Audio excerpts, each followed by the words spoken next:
ഇപ്പോൾ അതിനു മുമ്പ് നമുക്കിപ്പോൾ വൈദ്യുത വകുപ്പ് മന്ത്രി ശ്രീ കെ കൃഷ്ണൻകുട്ടി നമുക്കൊപ്പം ടെലിഫോണിൽ ലഭിച്ചിരുന്നു. Minister, very good morning. Very good morning. Hello minister, good morning. Good morning minister. ഞാൻ ഇപ്പോൾ മിനിസ്റ്ററുടെ ഡാമിന്റെ തൊട്ട് താഴെയുണ്ട്. എനിക്കൊപ്പം പഞ്ചായത്തിന്റെ പ്രതിനിധികളും ഇവിടെയുള്ള നാട്ടുകാരും ഹൈഡൽ ടൂറിസവുമായി ബന്ധപ്പെട്ട ഉദ്യോഗസ്ഥരും ഒക്കെ ഉണ്ട്. അപ്പോൾ കുറേയധികം ആളുകൾ എന്നെ താഴെ കാത്തു നിൽക്കുന്നു. അപ്പോൾ അവരുടെ ഒരു പ്രതീക്ഷ, ഇപ്പോൾ ഡാമിന് വേറെ പ്രശ്നങ്ങളൊന്നുമില്ല, അലേർട്ടൊന്നുമില്ല, സുരക്ഷാ ഭീഷണിയില്ല, സാങ്കേതികമായ തടസ്സമില്ല എന്നാണ് മനസ്സിലാക്കുന്നത്. ഇപ്പോൾ എന്നോടൊപ്പം ഉള്ളതൊരു CPI നമ്മുടെ വാർഡ് മെമ്പറാണ്. എന്താ പേര്? സജി. ഈ ഡാം നിൽക്കുന്ന സ്ഥലത്തെ വാർഡ് മെമ്പറാണ്. അപ്പോൾ ഇവരടക്കം പറയുന്നത് മറ്റു ബുദ്ധിമുട്ടുകളൊന്നും ഇല്ലെങ്കിൽ ഇനി അതൊന്ന് തുറന്നു കൊടുക്കണം എന്നാണ്. അത് മിനിസ്റ്റർ വിചാരിച്ചാലേ അത് നടക്കത്തുള്ളൂ. അല്ല, ഞാൻ അവരായിട്ട് ബന്ധപ്പെട്ട ഉദ്യോഗസ്ഥന്മാരുമായിട്ട് ആലോചിച്ചിട്ട് ഞാൻ പറയാം. പെട്ടെന്ന് ഞാൻ ഇങ്ങനെ ഒരു തീരുമാനം എടുക്കുന്നത് ശരിയല്ലല്ലോ. അവരായിട്ട് ആലോചിച്ചിട്ട് അതിന്റെ സാധ്യതകളൊക്കെ ഒന്ന് ആലോചിച്ചിട്ട് നമുക്ക് അങ്ങനെയാണെങ്കിൽ കുറവ് വരാനും ശരിയല്ല.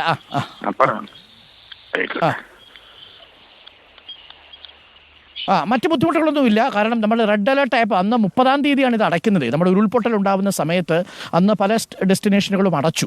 അതിൻ്റെ ഭാഗമായിട്ടാണ് ഇതും അടച്ചത്. പക്ഷേ ഇപ്പോൾ അത്തരം ഭീഷണികളൊന്നും ഇവിടെ ഇല്ല എന്നുള്ളതാണ്. അപ്പോൾ എന്തായാലും മിനിസ്റ്റർ പരിഗണിക്കും. മിനിസ്റ്റർ അതിപ്പോൾ ഉദ്യോഗസ്ഥരുമായിട്ട് കൂടി ആലോചിച്ചിട്ട് തീരുമാനം എടുക്കുമെന്ന് പറഞ്ഞു.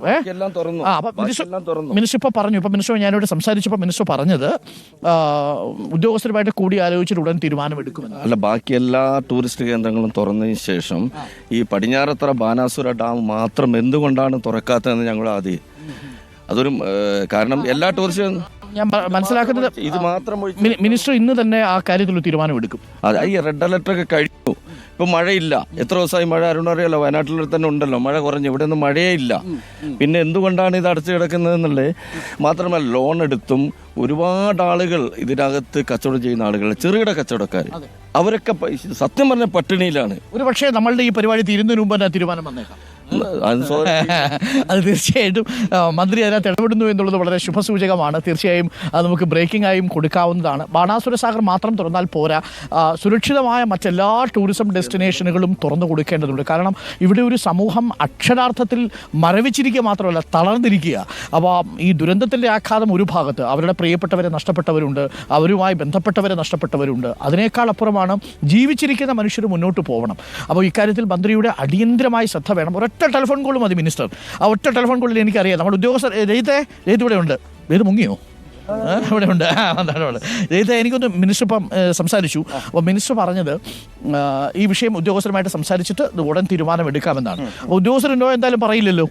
ഇല്ല, ഇതിനകത്ത് നിലവിലുള്ള ഒരു സിറ്റുവേഷൻ എന്താണെന്ന് വെച്ചിട്ടുണ്ടെങ്കിൽ വൈദ്യുതി മന്ത്രിയുടെ ഭാഗത്തു നിന്നുള്ള ഇതുകൊണ്ടല്ല നമ്മുടെ ഡാം അടച്ചു കിടക്കുന്നത്. ഇതേപോലെ റെഡ് അലേർട്ട് ഉണ്ടായിരുന്ന ഒരു ഡാമാണ് കാരാപ്പുഴ ഡാം. കാരാപ്പുഴ അതേത് ഡാം? അത് എക്കോ ടൂറിസം ആണോ? അത് ഹൈഡലാണോ? ഹൈഡൽ അല്ല, അത് ഇറിഗേഷൻ ഡിപ്പാർട്ട്മെന്റിന്റെ കീഴിലാണ്. അതെ, അപ്പം അത് തുറക്കാനുള്ള അനുമതി അന്ന് തന്നെ കിട്ടിയിട്ടുണ്ടായിരുന്നു. ബാണാസുരയ്ക്ക് മാത്രമാണ് നമ്മൾ ഈ കാര്യവുമായിട്ട് ബന്ധപ്പെട്ട് എല്ലാ വിശദമായിട്ടുള്ള കാര്യങ്ങൾ വെച്ചിട്ട് DDMAക്ക് ലെറ്റർ കൊടുത്തിരുന്നു. പക്ഷേ അത് അവരുടെ ഭാഗത്തുനിന്ന് അനുകൂലമായിട്ടുള്ള നിലപാടുണ്ടാവാത്തതാണ് നമുക്കിത് തുറക്കാൻ പ്രയാസമായിട്ട് നിൽക്കുന്നത്. അപ്പോൾ ഈ റെഡ് അലേർട്ട് ഇഷ്യൂ ആണോ? റെഡ് അലേർട്ട് ഇഷ്യൂ വരുവാണെന്നുണ്ടെങ്കിൽ കാരാപ്പുഴ ഡാമിനും വരേണ്ടതല്ലേ? രണ്ടിനും ഒരേപോലെയാണ്. റെഡ് അലേർട്ട് ഇല്ലല്ലോ, ഡാമിന് റെഡ് അലേർട്ട് ഇല്ല. അപ്പോൾ സാങ്കേതികമായി ഇപ്പം മിനിസ്റ്റർ വിളിച്ച്, ഇപ്പം നമ്മുടെ ഈ ഇതിന് ശേഷം മിനിസ്റ്റർ മിക്കവാറും ഉദ്യോഗസ്ഥരെ വിളിക്കും. മിനിസ്റ്റർ ഉദ്യോഗസ്ഥരെ വിളിച്ചാൽ നോ പറയാനുള്ള സാധ്യത ഉണ്ടോ എന്ന് എൻ്റെ ചോദ്യം. നോ പറയാനുള്ള സാധ്യതയായിരുന്നു നിലവിൽ ഇതുവരെ ഉണ്ടായിരുന്നത്. കാരണമില്ലല്ലോ ഇപ്പോൾ. ഇല്ല, കാരണമില്ല, നിലവിൽ കാരണങ്ങളൊന്നുമില്ല. അപ്പോൾ മിനിസ്റ്റർ അതൊന്ന് മനസ്സിലാക്കണം. എനിക്കൊന്ന് നമുക്കിത് ദുരന്ത നിവാരണ അതോറിറ്റിയുമായിട്ട് ബന്ധപ്പെടാം. എനിക്കൊന്ന് ശേഖർ കുര്യാക്കോസൊക്കെ ഇടപെട്ടതാണ്. അതെ, തീർച്ചയായിട്ടും. നമ്മൾ കളക്ടറേറ്റ് ബന്ധപ്പെട്ടപ്പോൾ ഇത് റെഡ് അലർട്ട് ഉള്ള ഒരു ഏരിയ ആണെന്നാണ് പറയുന്നത്. അതുകൊണ്ടാണ് തുറക്കാത്തതെന്നാണ് അറിയാൻ കഴിഞ്ഞത്. പക്ഷെ റെഡ് അലർട്ട് എല്ലാ സ്ഥലത്തും കഴിഞ്ഞു. ബാനാസുര മാത്രമല്ല, വയനാട്ടിൽ എവിടെയില്ല. പിന്നെ ഇതുകൊണ്ട് ഈ റെഡ് അലർട്ടിന്റെ പേര് പറഞ്ഞ് ഇല്ലാത്തൊരു റെഡ് അലർട്ട് ഉണ്ടാക്കിക്കൊണ്ട് ബാനാസുര അടഞ്ഞു കിടക്കുകയാണ്.